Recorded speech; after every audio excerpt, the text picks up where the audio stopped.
तेरे हाथों पे बैठा हूँ मैं, कर रहा हूँ तेरा इंतजार। मुंह में जाऊंगा तेरे, कर दूंगा तुझको बीमार। रिश्ते में तो हम तुम्हारे दुश्मन होते हैं, नाम है कोरोना।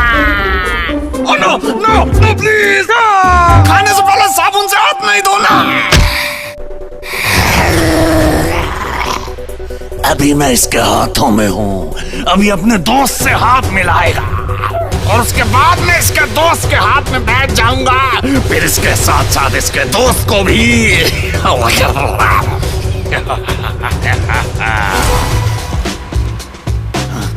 अरे ये क्या हो रहा है?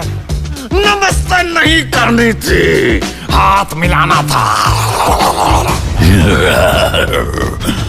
तेरे मुंह के अंदर मेरा प्यारा सा आशियाना है, जैसे ही तू छींकेगा मुझे आसपास फैल जाना है।